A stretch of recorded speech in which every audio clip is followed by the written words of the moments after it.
¿Qué tal? ¿Cómo están? Bienvenidos nuevamente a este episodio de Historia, Cultura e Identidad. Soy Andy Javier Correa, la producción es por parte de Aztlán Cultura y como siempre me acompaña para la conducción de este programa Frida Urbina. Frida, ¿cómo estás? Hola Andy, muy bien, gracias. ¿Y tú? Pues ya listos en el tema con invitados de honor Hoy y el tenemos tema invitado. sí, súper interesante para el día de hoy el tema. La verdad es que vamos a hacer la presentación y luego decimos el tema. Por supuesto ¿No? que sí, Andy. Está con nosotros Raimundo Alba. Ray, qué Buenos bárbaro. días a Hola, todos. bienvenido, Buenos Ray. días. Buenos días. 40 años en el magisterio. Así es. Otros tantos en el INA, en la ENA también. En la ENA igual, sí. ¿Verdad? Sí. Siempre en esta cuestión de la docencia, en la investigación. Así es. Eres profesor. Soy profesor de carrera. De carrera e también. Historiador. E historiador. Dentro de haber sido profesor de carrera, tuviste un premio muy importante de libros, ¿no? En 1993 concursamos a la convocatoria que abrieron para la elaboración del libro de texto gratuito.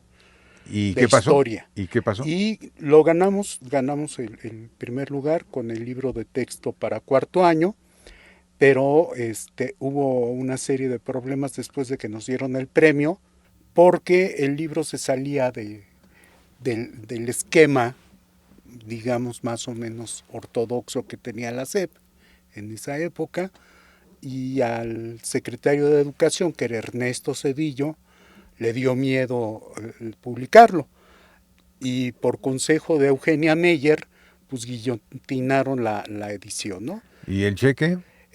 No, el cheque sí lo pudimos cobrar. Y con eso lo publicamos en una editorial particular, en una editorial independiente.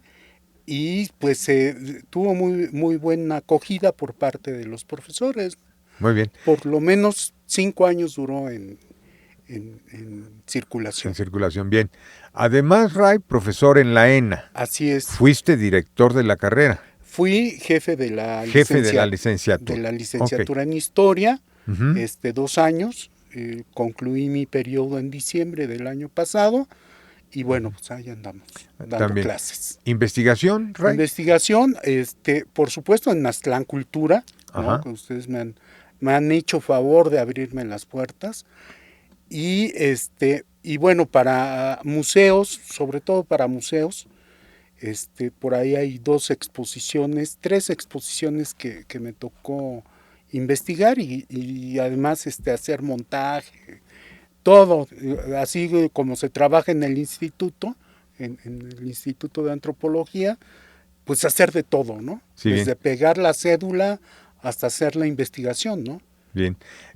Yo precisamente recuerdo haberte conocido en el Museo de las Intervenciones. Así es. En un evento que tuvimos ahí acerca del Batallón de San Patricio, ¿no? Ahí nos conocimos. Ahí se conocieron. ¿Hace cuánto tiempo? Como unos 7 años. Okay. Yo creo que un poquito más, o quizá un poco más. Todavía no nacía Aztlán. No, perdóname. No, ya estaba. Aztlán okay. Ya estaba. ¿Sí? No. 10 años. Fue en el 14. En el 14. Sí, por ahí así. Debió de ser en el 13, porque yo salí de intervenciones. ¿O el 13? En el 2013. Sí. O en el 13. Sí, bueno. Bueno, 10 años ya de conocernos, años. Ya sabemos. Ya, total, eso no les importa mucho. Ya sabemos quiénes somos. Ya, sí, claro. Y bueno, sí, en efecto, Ray, te has dedicado a la historia, te has dedicado a estos detalles importantes y especiales, ¿no? Porque el transmitir la historia, alguien dice que tenemos por ahí un área de oportunidad en cuanto a la transmisión de historia o lo que se transmite de la historia. Y el día de hoy tenemos un tema muy interesante, Frida. Sí, efectivamente, Andy, tiene que ver con los orígenes de un espacio muy importante y quizás un poco descuidado en México. Totalmente, sí, totalmente. Vamos a hablar de los afrodescendientes mexicanos. ¡Guau! ¿Qué temas? Sí, claro, sí. Algún día, ¿te acuerdas que lo dejamos como ventanita por ahí para poder platicar acerca de él, ¿no? Porque en efecto, ¿no? Es un tema que poco se ve en la historia. Yo el único tema de historia referente a a los afrodescendientes fue aquella historia de Yanga, ¿no? Así es, así es. De hecho, hay en los últimos años, y debido a la modificación que se hace en la Constitución del reconocimiento de la tercera raíz, etcétera, etcétera, es que empiezan a haber un poco más de publicaciones. Sí. En el año 2000, por parte de Culturas Populares, en aquel tiempo todavía estaba la dirección acá en Avenida Revolución, nos contrataron a un grupo de 3 gentes para hacer un libro de texto sobre la tercera raíz. Uh-huh. Por supuesto que vino el cambio, llega Fox a la presidencia y el libro se queda en el limbo. No se publicó, pero los que intervenimos en ese libro nos quedamos justamente con toda la investigación y con más de 2.500 imágenes. Bien. ¿Por qué? Porque justamente hicimos toda la investigación iconográfica.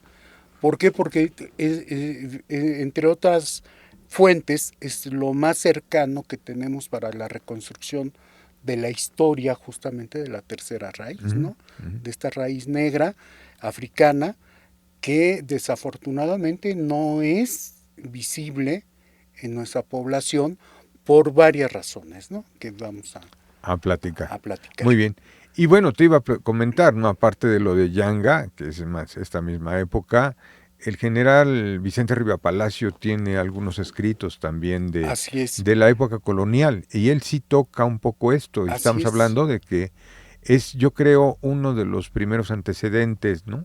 Que se tocan en México acerca de la tercera raíz. Sin embargo, uh-huh, por ejemplo, está Paino, ¿no? Que junto con el otro camarada publican el libro rojo.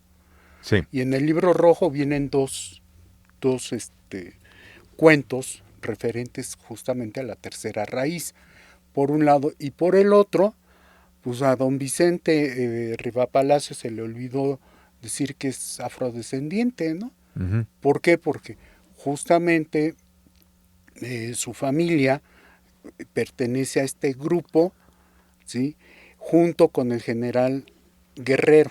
Sí, ¿sí? Vicente Rivera Palacio era nieto del general Vicente Guerrero. Su mamá era la hija de Vicente Guerrero. Así es. Sí, claro. Sí. Uh-huh. Entonces, bueno, ellos formaban parte de este grupo, uh-huh, ¿no? Hay algunas pinturas de Vicente Guerrero en donde uh-huh, realmente lo representan siendo parte del grupo afro, pero casi toda la iconografía de él lo van blanqueando. Sí, justo. Uh-huh. Ajá. Conforme va avanzando el siglo XIX, vemos a Vicente Guerrero más blanco y termina siendo morenito, uh-huh, no negro. No negro, de hecho sí, no la mayoría, bueno, yo recuerdo los libros de texto de historia que a mí me tocaron y no era negro, era moreno. Uh-huh. Justamente por esa razón fue que no salió nuestro libro de historia. ¿Por qué? Okay. Porque nosotros hacíamos referencia de estos pequeños detalles que la historia, la gran historia nacional, en ese momento no contaba, ¿no? Uh-huh. Y, por ejemplo, otro afrodescendiente, el general Morelos, ¿no? Sí, claro. José María Morelos y Pavón era afrodescendiente, a pesar de que su acta de nacimiento, fe de bautizo que tenían que mostrar para ingresar al colegio, al seminario, uh-huh, dice que es español, lo cual, por un lado, pues no es creíble. ¿Por qué? Porque pues la familia Morelos y Pavón, etcétera, etcétera, son justamente afros, como vienen en los registros de los familiares de él, pero además por la región en donde nace, que es justamente Morelia. Morelia, que es un paso obligado para Tierra Caliente, y el comercio justamente de herradura que viene desde la costa chica de Guerrero, del uh-huh, hoy estado de Guerrero, ¿no? Entonces, como afrodescendiente, pues justamente su fe de bautizo es alterada y dicen que es español, ¿no? Lo cual pues realmente uno ve las pinturas y dice pues un español sí, muy, tiene muy los raro, rasgos, ¿no? tiene los rasgos físicos Sí. de un afrodescendiente, Sí, claro. sí. Sí, bastante. Ahora, Rey, para empezar a darle. Llega la conquista española. Así es. Bien, desembarca Cortés. Sí. Y en este barco viene la primera persona de origen africano a Sí, nuestro pero país, son ¿verdad? varios los que vienen. Son varios los que vienen Sí. en este momento. En este momento, Ok. cuando Cortés llega a lo que hoy es la costa de Veracruz, viene con él Juan Garrido, que es mozo de cuadra de Cortés, ¿sí? Es decir, un caballerango, Sí. ¿sí?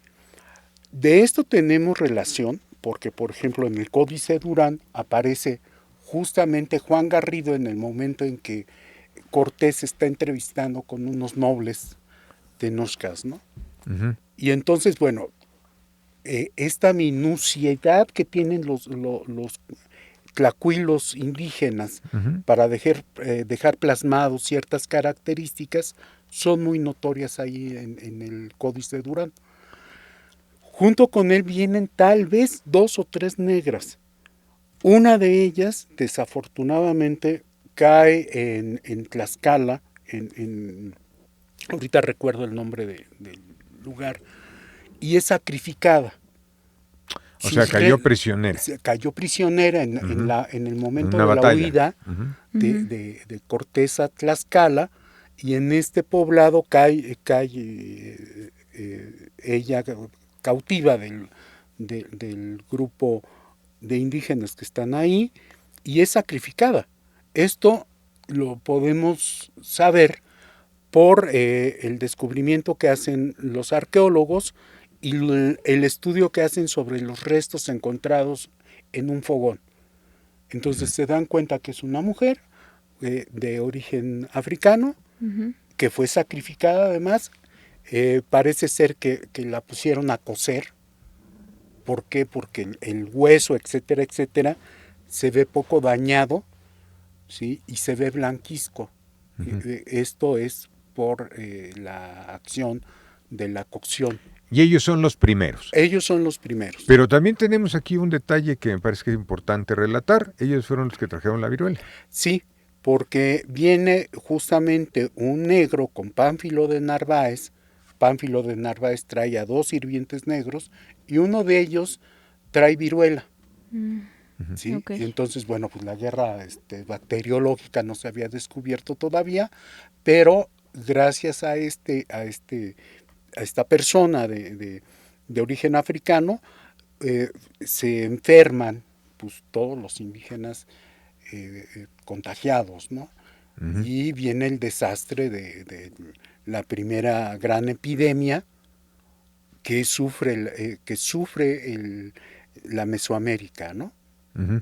Entonces, bueno, este negro que aparece en el códice del lienzo de Tlaxcala está con Sandoval, que es el que va a detener a Pánfilo de Narváez.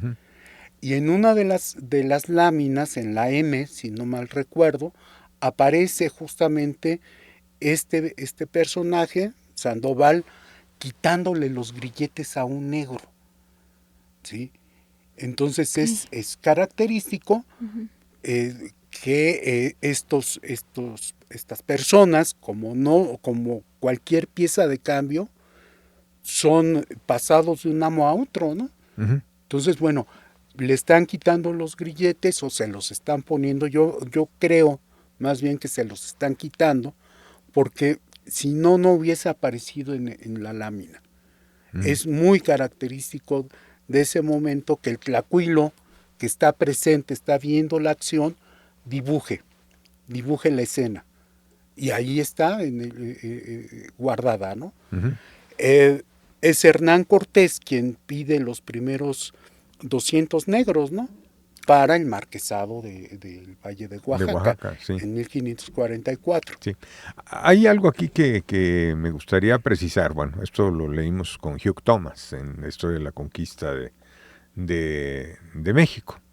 Y es precisamente que las primeras exploraciones que se hacen hacia la parte continental, que salen de Cuba, se hacen precisamente porque ya no tenían mano de obra de los nativos, es decir, en el caso de Cuba, taínos, siboneyes y guanatabeyes, ya no había. Les faltaba. Sí, y entonces dicen, pues vamos a traerlos, ¿no? Y entonces ellos son los españoles los que traen a Cuba a los africanos, y dicen, hay por allá para la parte del occidente unas tierras que están pobladas y entonces ellos buscan, ¿no?, a estos habitantes de estas nuevas tierras, pues con la intención básicamente de trabajo, ¿no? Sí, de trabajo, se ha podido reconstruir un poco la ruta del esclavo.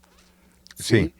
Esta ruta del esclavo que nace en el África Occidental, sí, en la costa de Guinea, Benin, en esta prácticamente bahía que se forma en el Atlántico, en el continente africano. A partir de ahí empiezan a salir las cargazones, como se le llama al comercio, a este efecto, para América. Sí. Ahora, el traslado es realmente infame. ¿Por qué? Porque son embarcados, por ejemplo, en Lagos, lo que hoy es Nigeria. Y de ahí, en la embarcación, si van al Imperio Español, hacen un viaje hasta las Canarias, se detienen ahí una semana y luego van a Sevilla. ¿sí? O sea, todavía suben a España. Sí, suben a España y de ahí ya la casa de contratación los manda para América. Y entonces llegan a Santo Domingo, a La Habana, ¿no? Y a partir de ahí empiezan a distribuirlos tanto a México como a Perú, ¿sí? Que son los dos puntos de máximo desarrollo de la corona española, por este asunto de las minas, sí, claro, y el tamaño de los territorios, ¿no? Uno no se imagina el tamaño real que los españoles están conquistando en ese momento, pero es inmenso. Sí, claro. Es inmenso. Y a falta de mano de obra, ¿por qué? Porque ya pegó la primera epidemia justamente de viruela. Oye, ¿y tenemos estimados cuántos murieron, cuántos naturales murieron, cuántos de nuestros ancestros murieron? Se supone que para finales del siglo XVI había 2 millones de sobrevivientes, cuando en el momento del contacto, es decir, en 1519, había prácticamente 20 millones. O sea, 18 millones de muertos. 18 millones. Sí.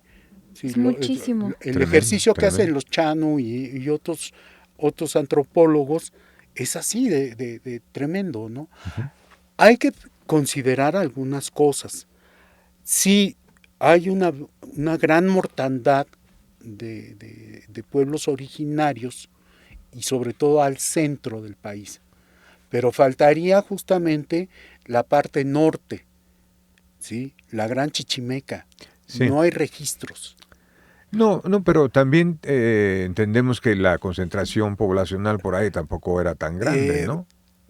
Era a veces mucho más grande por el tamaño del territorio, ¿sí? Estaban más distribuidos. Estaban más dispersos, pero la población era también muy grande. Sí. Y a ellos no... Ay, perdón, Andy. No. ¿A ellos no les afectó igual la viruela? No, sí, claro. Fue parejo. Sí. Fue parejo, pero además de que fue parejo, pues los registros no están.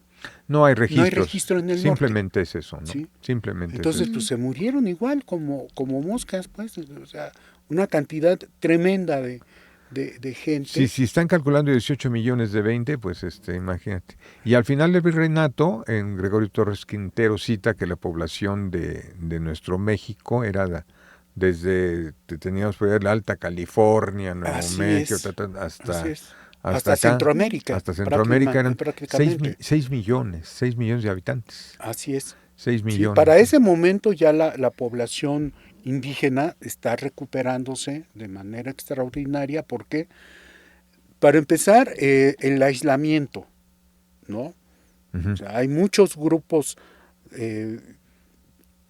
indígenas que están aislados porque se introducen en la sierra, ¿no? Uh-huh. Van a vivir a las montañas, a las selvas, Uh-huh. en el caso de los mayas, etcétera. Pero junto con ellos está la población negra, Uh-huh. que crece al mismo ritmo.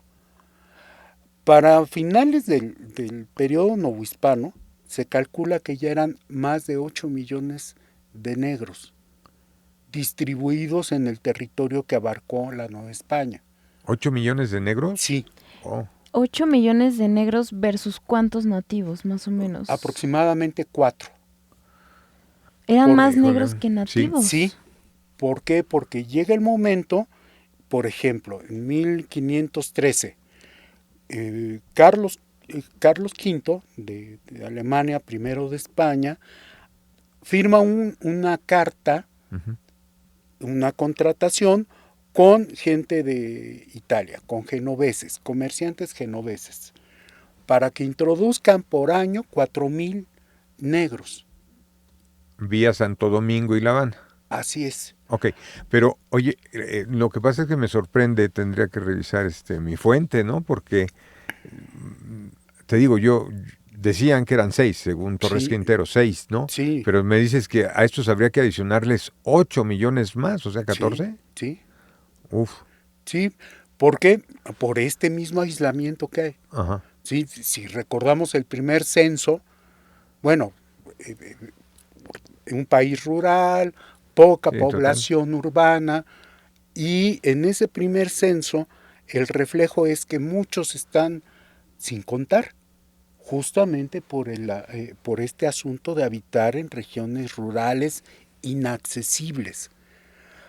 Conocí a un médico que todavía nos llegó a platicar a algunos amigos y a mí, que para llegar con la vacuna de la viruela a las regiones rurales había que llevarse a la vaca. Y era ponerles la vacuna a partir justamente de las pústulas que se le hacen a las vacas en las ubres. ¿Sí? Uh-huh. Entonces se llevaban las vacas en lanchones, en el tren, y luego caminando por días para llegar a las comunidades e inocular a los chiquillos, ¿no? Fíjate. Entonces, pues nunca nos hemos dado cuenta realmente del tamaño del territorio. Sí, claro. Ahora, Ray, ya hablamos un poquito de esto, pero ¿cuándo empezaron a llegar, ahora sí, vamos a llamarle así, las primeras migraciones de africanos a nuestro país? Yo le calcularía que justamente es en 1544, cuando ya están las primeras cargazones. ¿Por qué? Porque también hay un registro en Tlaxcala, 5 jóvenes, 5 señoritas de la nobleza tlaxcalteca, compran en el mercado de Ocotelulco 5 negros. ¿Por qué? Porque en el mercado de Ocotelulco se estaban ofreciendo la venta de esclavos. Oye, Ray, ¿y tenemos una idea del costo? Sí, tenemos varios momentos en que se registra el costo, y por ejemplo un maestro azucarero, el que hace la miel, ¿no? En el trapiche, pues costaba algo así como 1,500 pesos, ¿no? ¿De aquellos o de estos? De aquellos años. Ah, ok. La renta de una casa anual era de 200 pesos. Un caballo era 150. El costo de un caballo. Pero me dices de 1,500, bueno, porque ya tenía indudablemente que una formación, una profesión. Sí, pero hay que calcularle a partir de ahí cómo va descendiendo hasta, por ejemplo, un niño entre los 12 y 15 años cuesta 200 pesos. Lo que te costaba una renta anual. Lo que costaba la renta anual de una casa. Eso te costaba un niño. Sí. ¿Por qué un niño? Pues porque hay que criarlo, capaz que no sobrevive. Ah, ok, es más gasto. Sí, es más gasto. Entonces, por eso descendía tanto el costo. Y una mujer, una ama de leche, por ejemplo, una nana, pues estaba alrededor de 400 pesos, ¿no? Ok. Entonces, esto es realmente tremendo y sí tendríamos que reflexionar más en este periodo de la historia y sobre todo de la historia nacional, cómo nos vamos forjando a partir de estos tremendos asuntos de venta de esclavos y de una población que está descendiendo por enfermedades, ¿sí? ¿Por qué? Porque es el momento como de reflexionar que por un lado tenemos la confluencia de dos grupos que fueron dominados por 300 años, no solamente los grupos indígenas, también los grupos negros. Claro. Sí. ¿Sí? Y con ellos los asiáticos. ¿Por qué? Porque también está en proceso la investigación a ver cuántos asiáticos llegaron. Me imagino que fue después, ¿no? ¿O sí fue a la par? A partir de 1572, cuando se abre ya el comercio de la nao de China, comienzan a llegar asiáticos. Ahí tenemos a la China, la China poblana. A la China poblana, que ni era China, ni era poblana, ni nada por el estilo, ¿no? Sí. Hoy sí, en efecto, ¿no? Con la nao de China, que le decimos nao y pensamos que eran, eran flotas inmensas, ¿no? Con barcos de guerra y llenas de mercancía los grandes barcos. Calculemos, por ejemplo, por cada tonelada de carabela, es decir, una carabela de mediano tamaño, cargaba 100 toneladas. ¿Sí? Es un barco pequeñito. Por cada tonelada podían transportar un negro. ¿Cómo se medía la tonelada? Por barril de agua. ¿Sí? Cada barril, cada tonel equivalía pues, a un negro que podían transportar. Sí. Ahora, acabas de abrir un punto que me parece también muy importante. O sea, nosotros siempre hemos pensado que las emigraciones africanas a nuestro país se dieron por el Atlántico. ¿También las hubo por el Pacífico? También las hubo por el Pacífico, justamente desde la costa oriental del África. Pero el recorrido ahí era mucho más azaroso. ¿Por qué? Porque era salir, por ejemplo, de Zanzíbar, llegar a la India, llegar a los grandes mercados de Bombay, etcétera, etcétera, de toda la costa hindú, y de ahí a Indonesia, que era posesión española, ¿sí? Y de Indonesia a Filipinas, para tomar el barco que venía a Acapulco, que capaz que no llegaba porque eran 8 meses de transportación a partir de Manila, ¿no? 8 meses, justo es lo que iba a preguntar. Por decir, versus los viajes de Atlántico, ¿cuánto duraban? Aproximadamente 3-4 meses. Era más corto. Sí, totalmente más corto. Pero los 8 meses eran nada más para cruzar el Pacífico. Sí, de todo lo que traía ya acá la bronca de la costa. Era justamente agarrar la corriente de Humboldt, ¿sí? Que sube hasta prácticamente Alaska y luego bajar justamente por la costa norteamericana, lo que hoy es San Francisco, Los Ángeles, etcétera, etcétera, ¿no? ¿Por qué? Porque por eso se abren esos puertos novohispanos para poder controlar más o menos el comercio. Ahora, Ray, ¿tendríamos más o menos una idea, si importa o no importa en porcentaje, de que el 80 llegó por el Atlántico y el 20 por el Pacífico? Probablemente sí. ¿Sí? Probablemente sí. Es más complejo calcular el comercio en el Pacífico.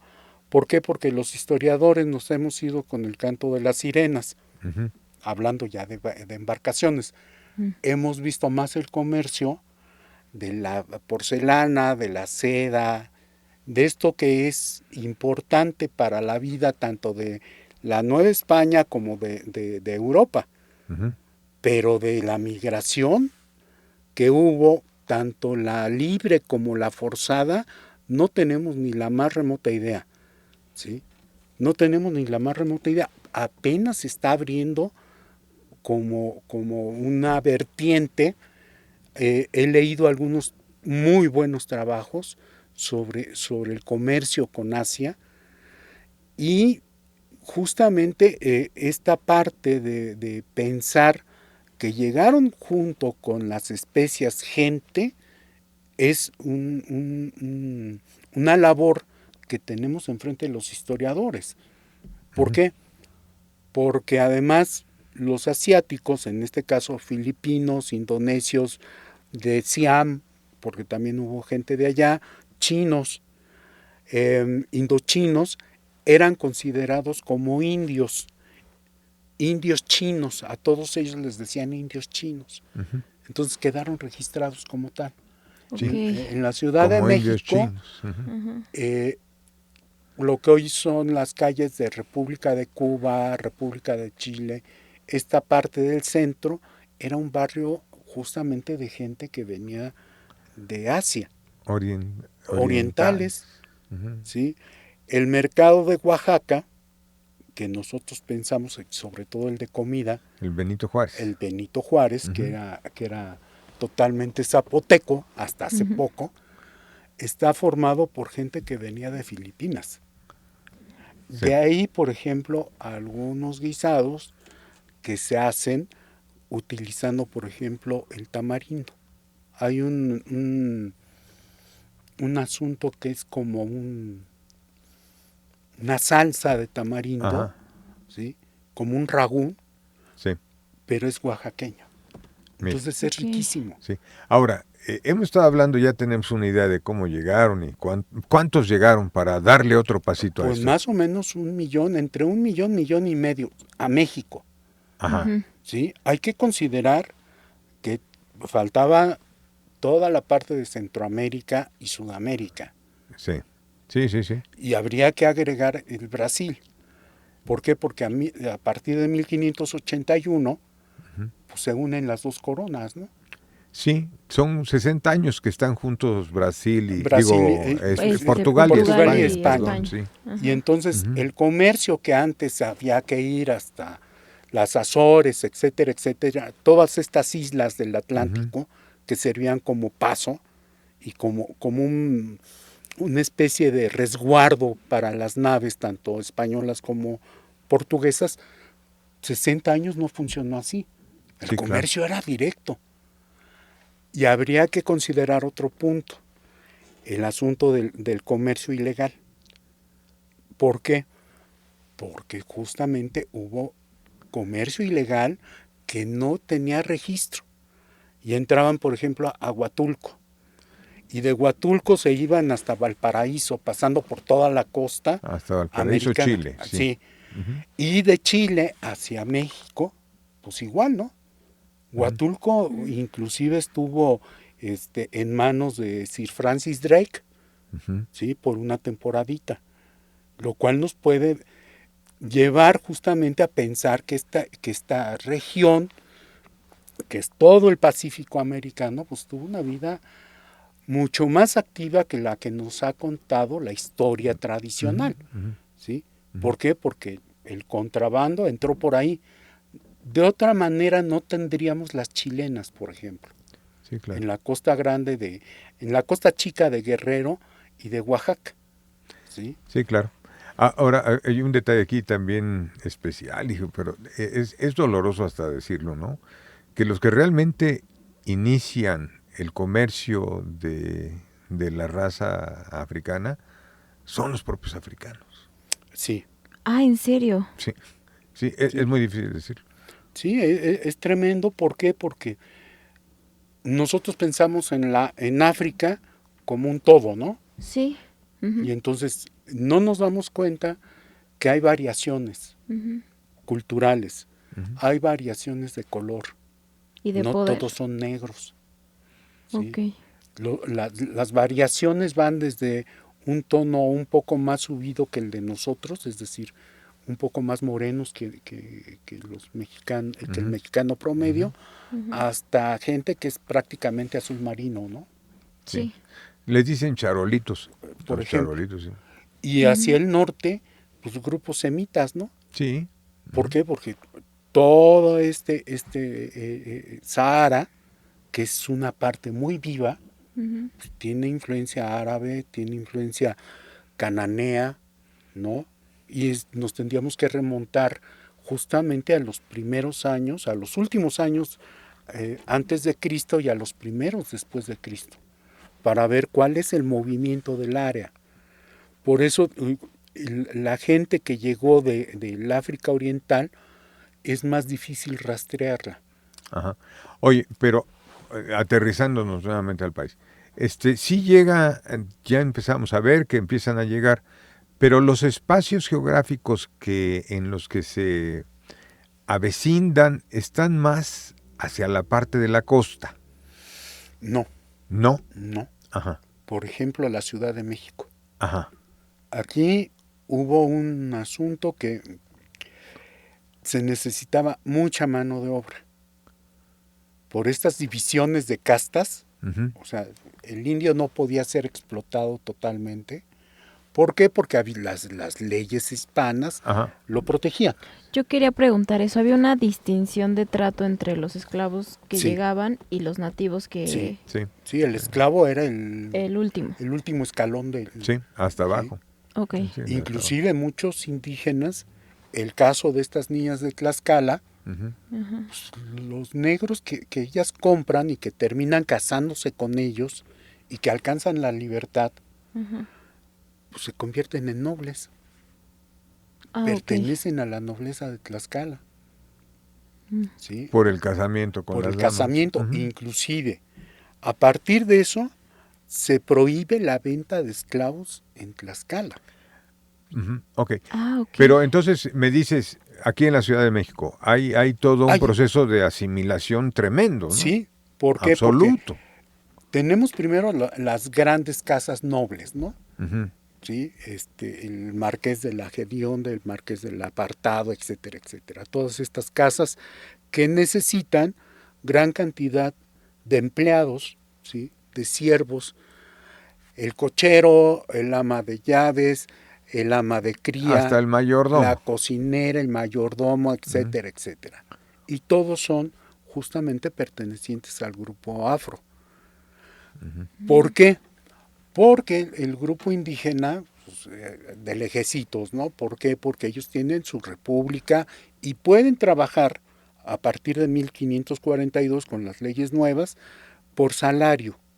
Entonces, salía a veces más barato pagar a una cocinera indígena que comprar una negra. Eso para las capas medias sí se daba mucho.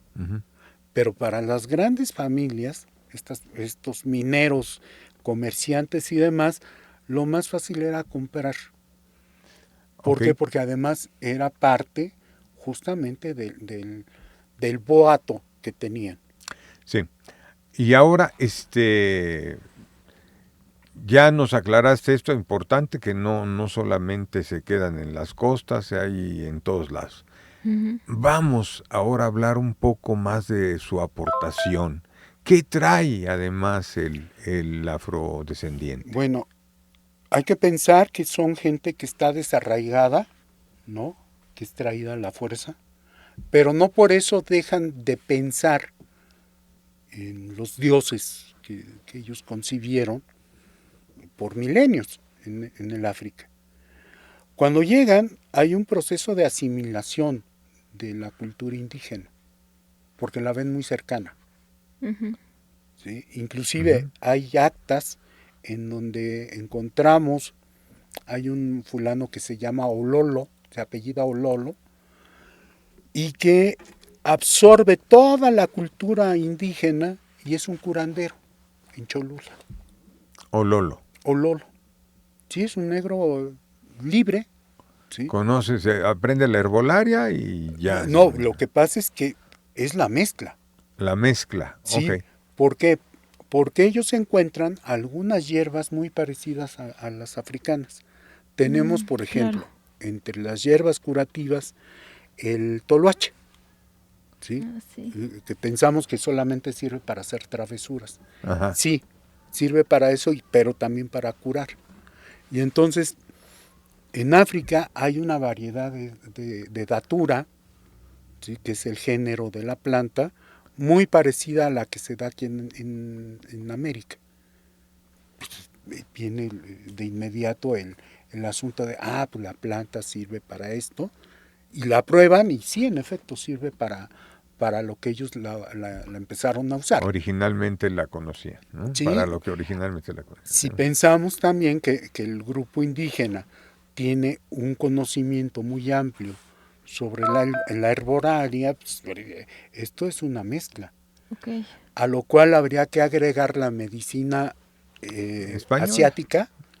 Asiática también. Asiática, sí, claro. ¿Por qué? Porque ellos traen también toda una serie de elementos de herbolaria que se aplican aquí y que no nos hemos dado cuenta de ello. Me quedé con una duda. ¿Los asiáticos al llegar a territorio mexicano venían en qué calidad? O sea, ¿eran algunos libres venían o como esclavos? También venían como esclavos algunos. ¿Por qué? Porque fueron capturados en justa guerra, por ejemplo.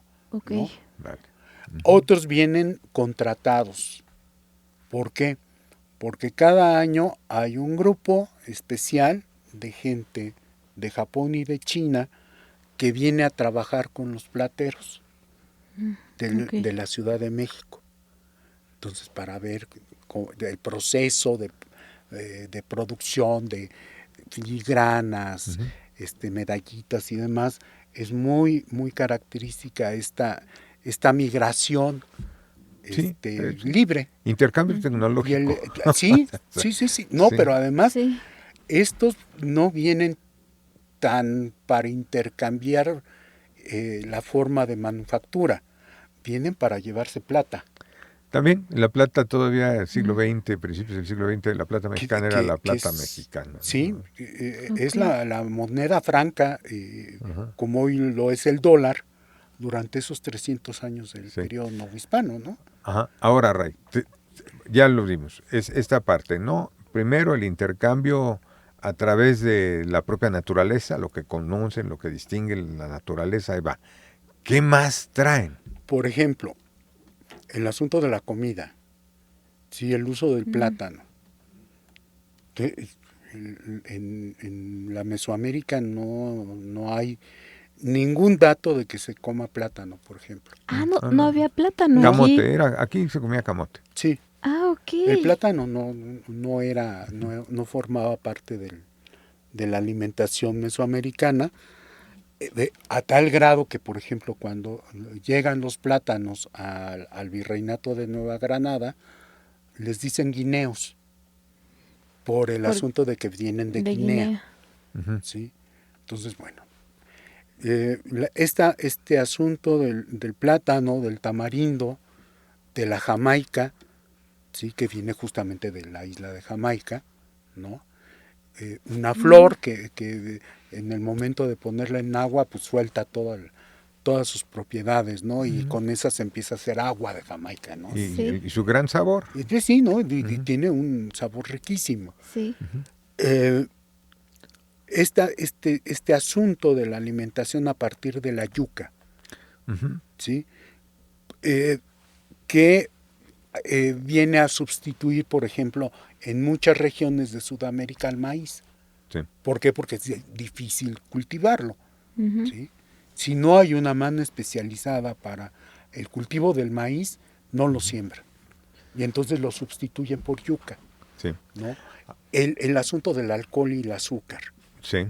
¿Sí? Sí. Que es importantísimo. La caña de azúcar. Para el siglo XVIII se piensa y se tienen registros que el azúcar que producían los hoy estados de Morelos, Veracruz, Colima y Michoacán, se exportaba todo ese azúcar y llegaba inclusive a Rusia.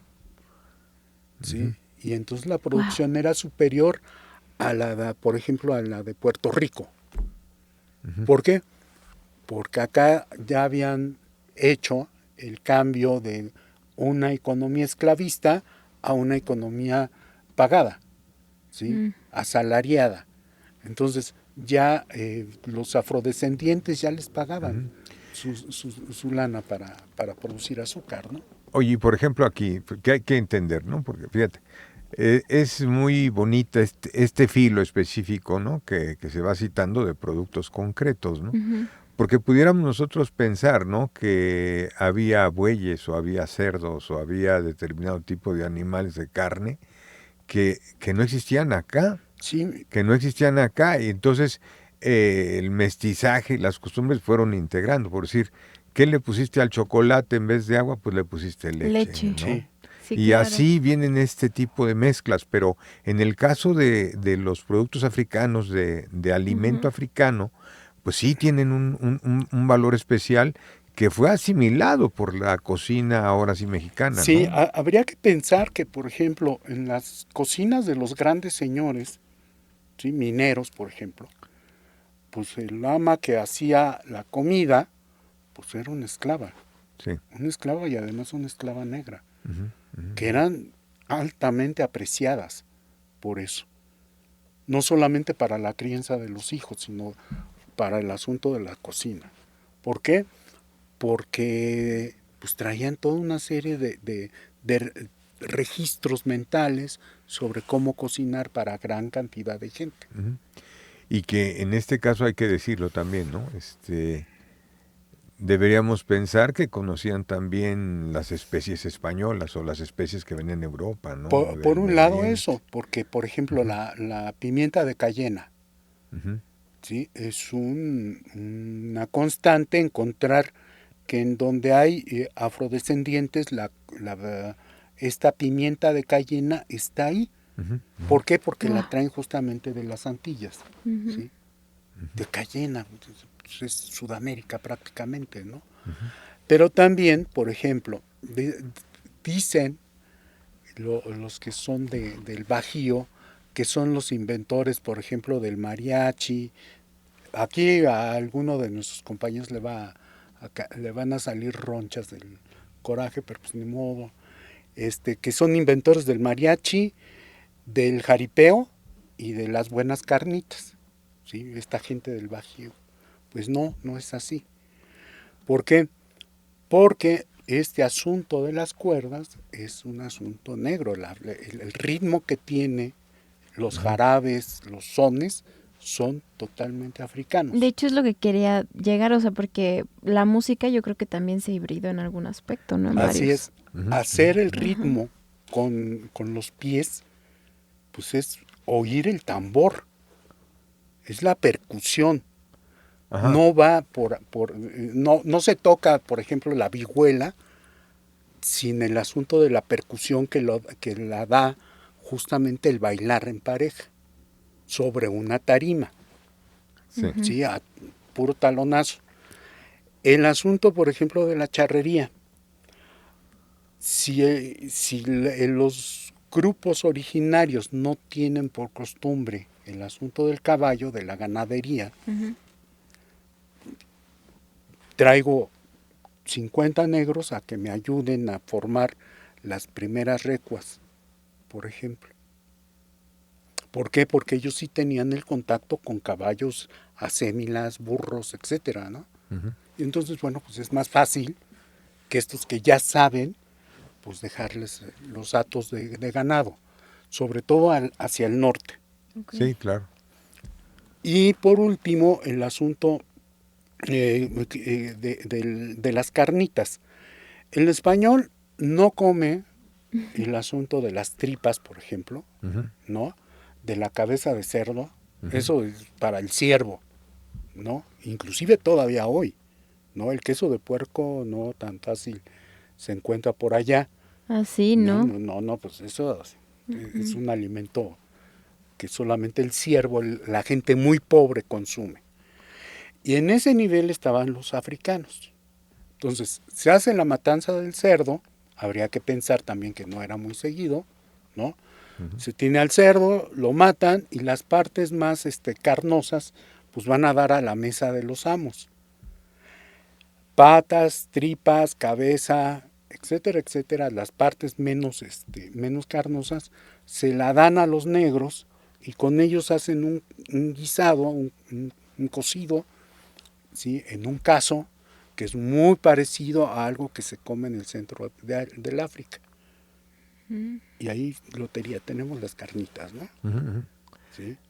Que habría que reflexionar más acerca de ese punto, ¿no? ¿Por qué? Sí. Porque además nos separan pues 200 años y lo que va del siglo de esta asimilación cultural, ¿no? Sí. ¿Qué más, Ray? Cultura. Tenemos Cultura. algo en tejidos, en textiles. En textiles. Es muy importante. ¿Por qué? Porque la mano de obra negra se ocupó en los obrajes textiles, haciendo lana, por ejemplo, ¿no? Conocen el asunto de producción y empiezan a darle colores a la ropa, ¿sí? A los zarapes. Este zarape mexicano que es rojo, blanco, verde, azul, amarillo, ¿sí? O más o menos es Los colores. los colores que lleva, que es muy típico del charro y de la China poblana, ¿no? Otra vez salió el charro, pues es un asunto muy similar a textiles, por ejemplo, de Nigeria, y con los mismos materiales, es decir, con lana. Digamos que de alguna forma, porque tenemos ubicado que en la época prehispánica había como una predominación de colores, ¿no? Que casi siempre eran rojizos, amarillos. Entonces, toda esta gama de colorido tiene que ver con el contacto con la cultura Afro. Pero okay. además habría que pensar que el zarape de Saltillo, cuando empieza la producción en Saltillo, es porque van los tlaxcaltecas, que ya estaban muy mezcladitos, a fundar Saltillo. Y llevan toda la tradición textilera que en Santana Chautempan se empezó a dar desde prácticamente 1530, ¿no? Y entonces toda esta influencia de textil pues llega al norte. Sí. Ahora, Ray, algo que también debe haber un reflejo, y bueno, por eso lo pregunto, es algunos lugares con nombres africanos en donde hubiera más Coajinicuilapan, por ejemplo. Ajá. Sí. Hay un asunto que dice, no, es que eso es mixteco. No, es náhuatl. No, es un vocablo africano. Es un vocablo africano. Mocambo. Mocambo. En Suena, Veracruz. Sí, suena bastante. Y así nos podemos ir viendo puntos muy específicos, tanto en la península de Yucatán, ojo, porque también llegan ahí por este asunto de cercanía con Cuba. Sí, claro. ¿No? El asunto de Tabasco, Veracruz, Oaxaca, Guerrero y hacia el norte, Colima, Zacatecas, Nuevo León, ¿sí? Coahuila, Tamaulipas. ¿Por qué? Porque justamente son estos espacios que son ocupados por la tercera raíz y que de plano no queremos verla, pero están ahí presentes, sí, claro. El centro de la ciudad. Oye, ahora una pregunta, ya que vimos cultura, un poco nombres, todo, los textiles, los alimentos, la herbolaria, todo esto. Pudiera sonar, ¿no? Que, por ejemplo, si ves en la música a los cubanos, si ves a los puertorriqueños, a los dominicanos, pues ellos mismos le dicen afrantillano, ¿no? O sea, son ritmos afrantillanos, porque se dan toda esta... Pero no llegan tanto aquí en México, se adaptaron más, no sé, o no influenciaron tanto como aquellas. Lo que pasa es que aquí el mestizaje es mucho más profundo. Es más profundo. Porque, por ejemplo, el jarocho. Uno dice, pues es el jarocho, ¿no? Es el indígena que está viviendo en la costa, probablemente totonaco con español. Pero no, es el agregado negro. Y entonces tenemos, por ejemplo, el arpa, que se toca desde Chiapas hasta Veracruz.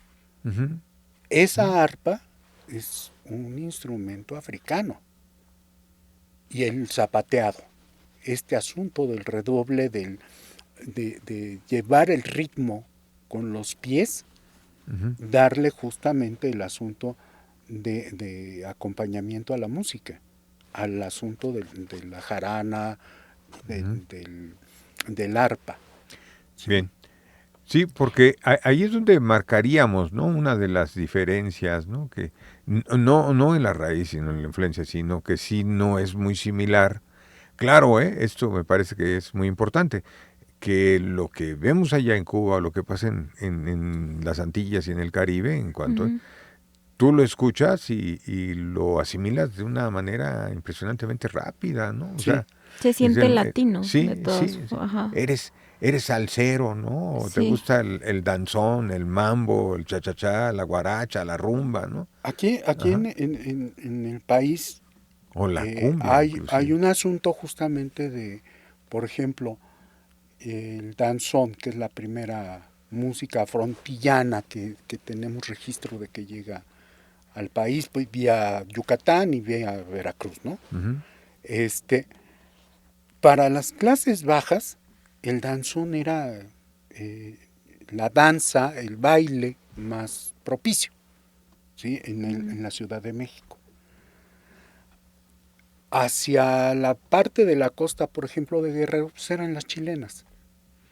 Las cuecas. Sí, las cuecas, etcétera, ¿no? Esta música que además se baila en tarima. ¿Por qué? Porque lleva el percutor, ¿no? Sí, eso también es muy importante verlo, ¿no? Porque no solamente, por ejemplo, la parte del Pacífico, ¿no? Desde nuestros pueblos originarios, tuvieron una influencia de la parte del Perú y de toda esta línea. O sea, sí hay arquitectura, hay mil cosas, ¿no? Que sí hubo esa comunicación con Centro y con Sudamérica, ¿no? Para la historia tradicional había restricciones que la corona había impuesto, por ejemplo, de no traficar Sudamérica, Centroamérica con la Nueva España.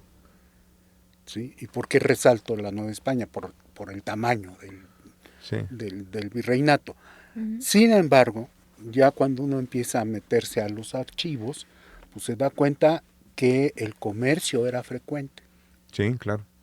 Y si a eso agregamos el comercio informal, ¿sí? Es decir, el tráfico, ¿sí? Este asunto de tráfico, pues era constante ver barcos, embarcaciones que venían justamente costeando, que venían desde Chile. Sí. ¿Sí? Sí.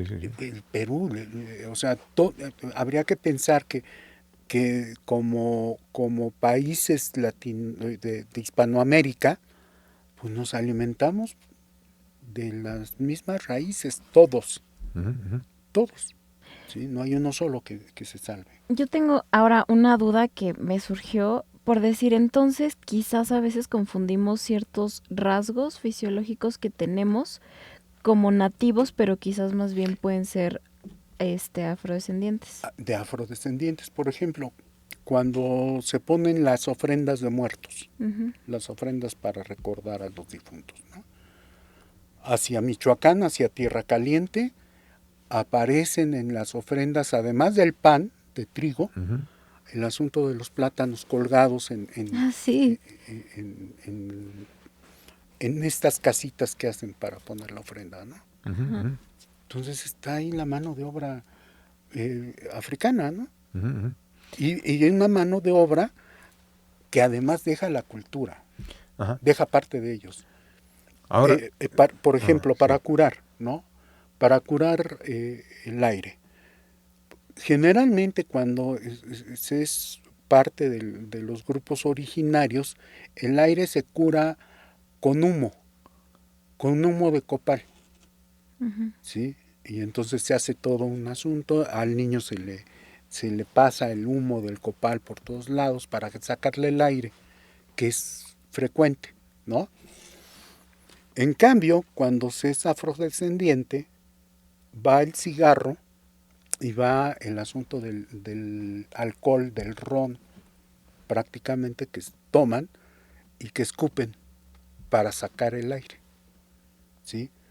Y decían, no, es que así era la curación en los pueblos originarios, ¿no? Pues ahí está la mano de nuestras abuelas negras que curaban así. Claro. ¿Sí? Claro. Y de nuestros abuelos. ¿Por qué? Porque también mucho del asunto de este asunto de las temperaturas corporales también son africanas, ¿sí?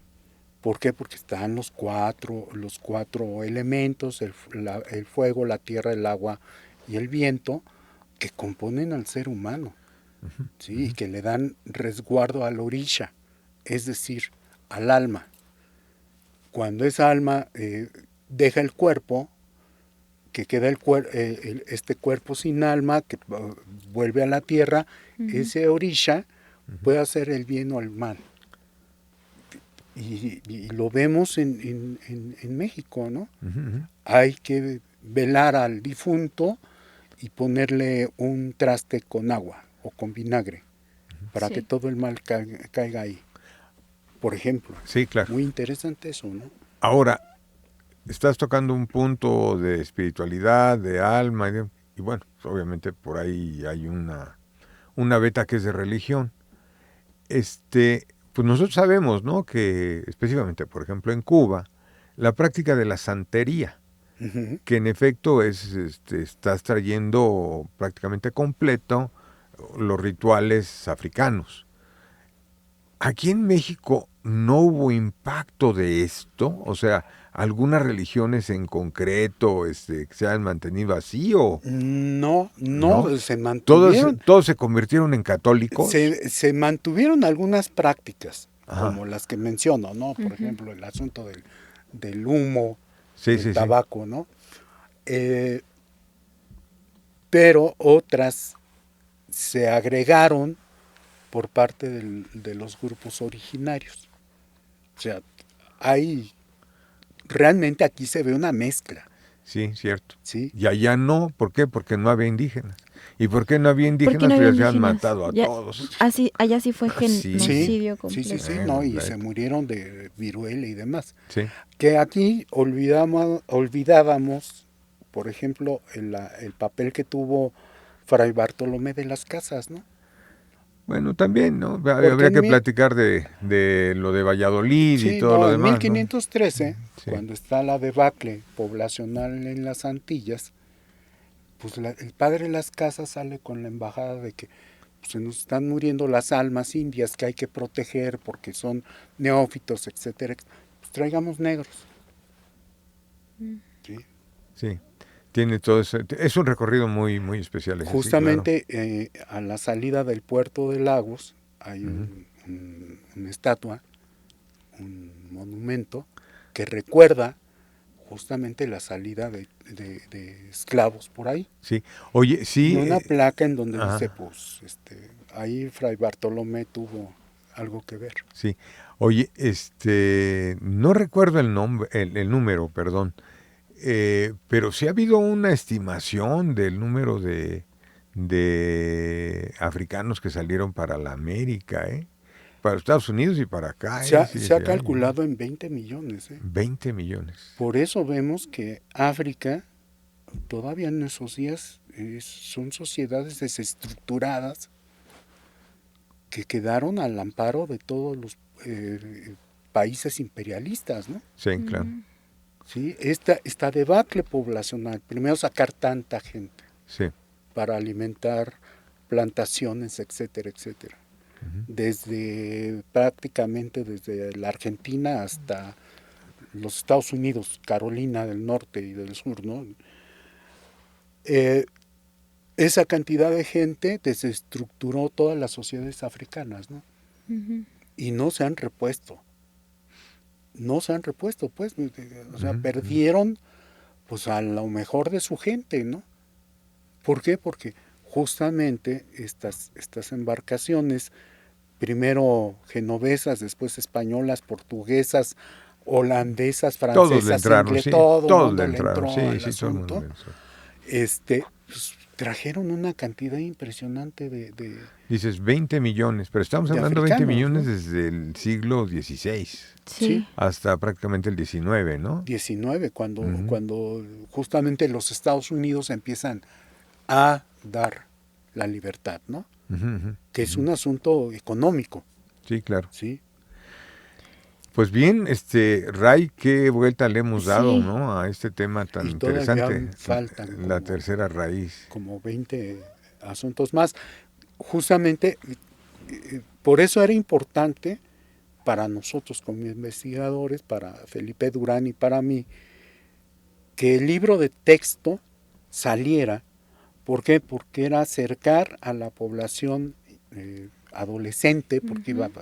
justamente a secundaria, en el 2000 iba para la secundaria el libro, pues para que la población joven se diera cuenta que no solamente somos mestizos de español y los pueblos originarios, Ujú, hay otros que están metidos aquí. Y claro. podríamos decir que en porcentaje, porque sí, justo, o sea, el mexicano tiene como en el inconsciente que somos una mezcla casi 50-50, ¿no? Ujú. Mitad nativa, mitad española. Entonces, con esta nueva información podríamos decir que el peso en porcentaje del la parte Se afromexicana modifica. sí Sí, sí es fuerte, sí, sí es alta, muy sí. alta. Hubo un estudio por ahí del 2008-2009 en la Ciudad de México. El genotipo de la población mexicana, desde gente de barrio, de los barrios de Ixtapalapa, de los pueblos originarios de Xochimilco, Coajimalpa, etcétera, etcétera, ¿no? O Ujú, sea, ujú. fue una muestra que la UNAM hizo muy grande y los resultados no gustaron mucho a mucha gente, ¿Qué salió? porque el 60% de nuestros genes son de afrodescendientes.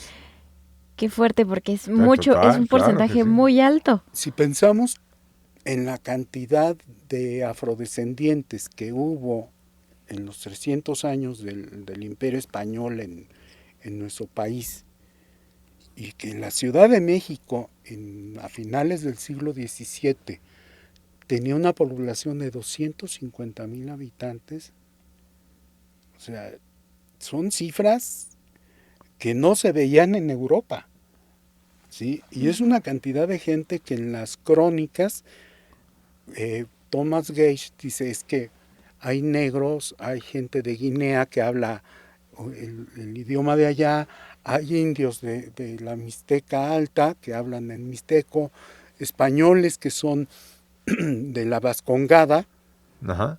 y portugueses. Y esto es una caja de resonancia, Sí, claro. ¿sí? Ujú. Imaginemos los mercados. Sí, sí, sí, total, Por total. decir, ¿nuestros nativos tenían narices anchas? Algunos, por ejemplo, los ñaños, su nariz es ancha, pero entre los afrodescendientes no solamente hay nariz ancha. Ok. Los grupos étnicos son variados y hay algunos con nariz muy respingada, por ejemplo. Ah, ok. Claro. El ¿Sí? cabello chino sí viene por completo de África. Por ejemplo. Pero Mm. en el momento de las mezclas es un factor recesivo. De ahí que de repente es que soy el único moreno de mi casa. Pues sí, por todas estas mezclas que traemos encima, ¿no? Ujú. Y que afortunadamente las tuvimos, ¿sí? Sí, sí, sí, sí. ¿Por qué? Porque entonces sí no podemos decir, es que todos somos blancos aquí. No, si algo había que reflexionar es que esta gente de mucho dinero en la Nueva España, pues estaban siendo criados por negras. De ahí el dicho aquel de que la flojera el ser indiano de tercera, pues lo habían mamado, ¿no? Ujú. Pues sí, porque el niño criollo, este niño que se decía blanco, había sido criado por una negra. Claro. Entonces por todos Wow. lados nos llegó. Y sí, todos tenemos un negro adentro que no podemos evitar, ¿no? Sí. Todos. Muy bien. Pues mi querido Wow. Ray, ¿algo que quisieras agregar para darle ya el Pues, cierre a la... pues no, realmente no. Espero que podamos vestir un asunto, por ejemplo, musical, para darles ahí algunos ejemplos de música, tanto de México Ujú. como de América, ¿no? En su momento lo hacemos, ¿cómo no? Sí, Ujú, entonces Ujú. pues hay buena cantidad de música, de imágenes, ujú. ¿sí? ¿Por qué? Porque justamente Ujú. el archivo digital que logramos capturar, pues es muy amplio, ¿no? Sí, Y de repente uno dice, no, pues es que en la pintura novohispana no se ven negros. No, sí se empiezan a ver. ¿Por qué? Porque, por ejemplo, Juan Correa, ujú, que es descendiente, es afrodescendiente, en su pintura, porque llegó a ser maestro de pintura, a pesar de Ujú. que había todo un reglamento de que los negros no podían pintar, pinta angelitos negros, ¿no? Y están sí, en las pinturas, Ujú. sí, pues sí, sí. hay No, que no, fijarse. pero inclusive, ¿no? En aquellas muestras de pintura de castas, siempre apareció Ah, no, siempre, por siempre. supuesto, ¿no? Ujú, Y Miguel Cabrera, por ejemplo, pues tiene una cantidad impresionante, 70 óleos, ujú. ¿no? Con las castas, pero en el caso de Juan Correa es mucho más presente el asunto afromestizo. ¿Por qué? Porque Juan Correa, el negro, Juan Correa, maestro pintor negro, Ujú. o sea, con todas estas variedades, ¿no? Ujú.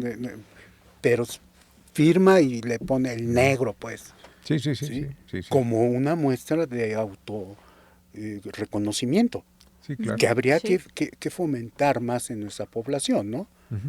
Están los Durán, una familia de arquitectos en Valladolid.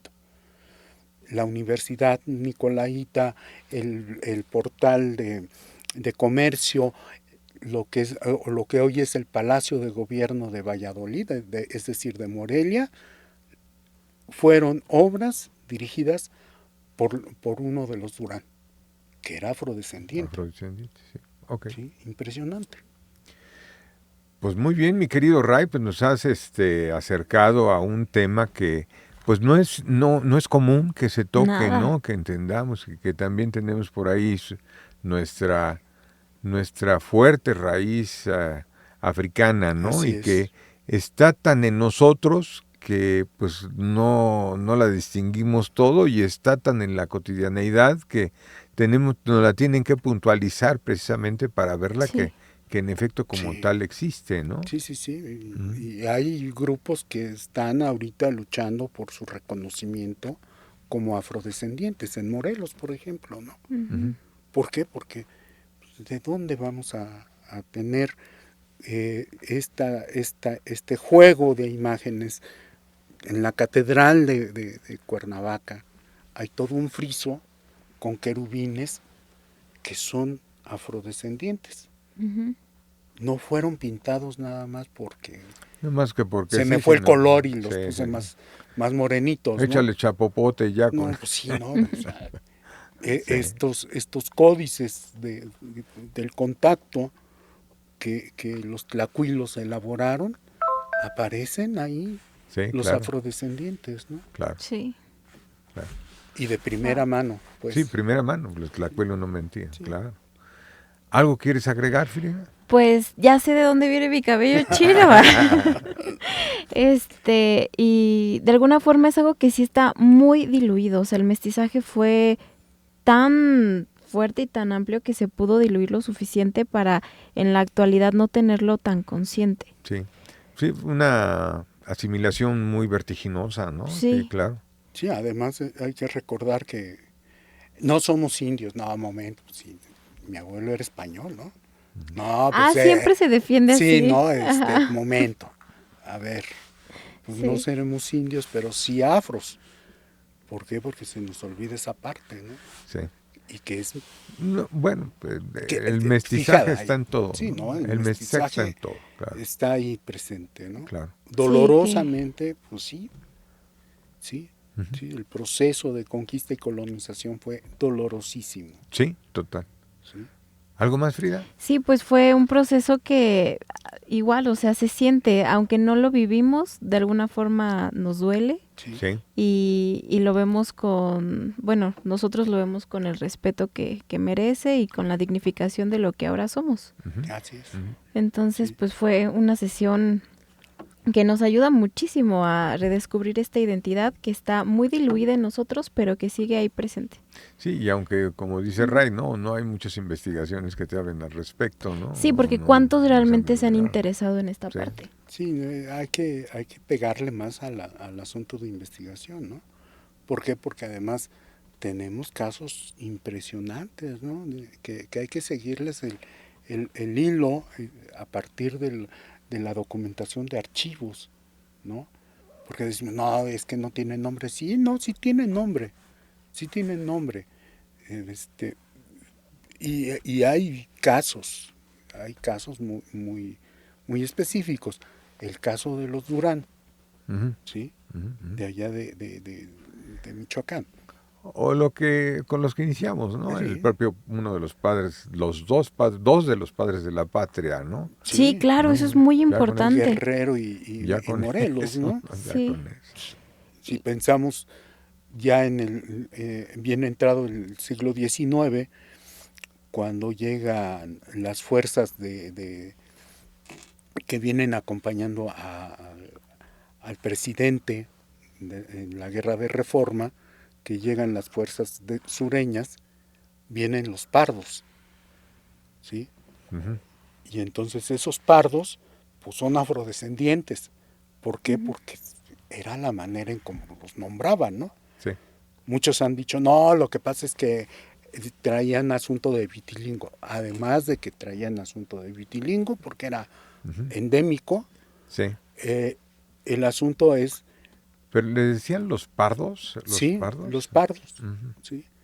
Los pardos. ¿Y era bueno, por el vitiligo o...? No, era porque eran descendientes afros. Okay. ¿Sí?